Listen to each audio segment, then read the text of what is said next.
Hey, Scott. Yeah, I mean, these numbers are particularly strong. Let me go through them.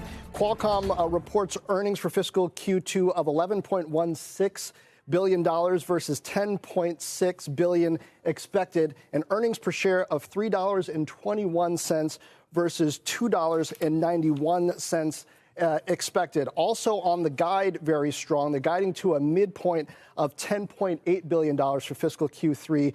The range is $10.5 to $11.3 billion. The street was looking for just $10 billion, also guiding to a non-GAAP EPS of $2.75 to $2.95. That's $2.85 earnings per share at the midpoint. The street was looking for $2.59. I did have a chance to talk to Qualcomm CEO Cristiano Amon and CFO Akash Pakiwala about these results. A few things that stand out that are going to be interesting for some other companies that you're going to be talking about.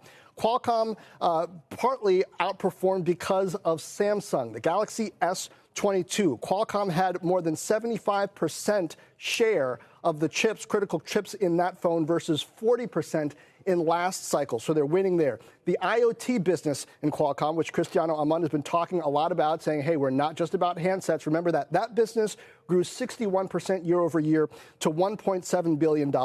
Amon told me Qualcomm is gaining share in China year over year.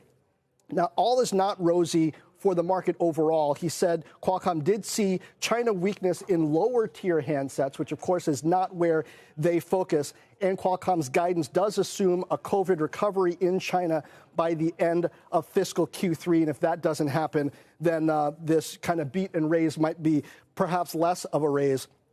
But all of that said, strong numbers, and I'm going to have Qualcomm CEO Cristiano Amon on Squawk on the Street, and then 10 o'clock hour tomorrow. Scott? This has to relieve some fears, though, John. I mean, chips have already been under pressure. You have supply chain concerns. You have COVID lockdowns, and a beat and raise quarter perhaps is exactly what this space needed to hear from someone like Qualcomm. Yeah, that's true. Now, granted, some of this is Qualcomm specific. They are able to win more of that Samsung business. They used to split Samsung between doing a lot of their own chips and Qualcomm chips. Cristiano, by the way, saying to me, hey, this proves that even when we got a big customer that's making their own chips, we can still win that business from them. A clear nod to what Apple is planning to do. He's saying, hey, we got the best products, so we can win the business. So there's that. There's also the fact he is saying that on the lower tier, there is some weakness in China, but Qualcomm's playing at the higher end. So you got to worry perhaps about some of those players who are at the lower end in markets like China. They might not do as well, but yes, this is very much a beat and a raise from Qualcomm.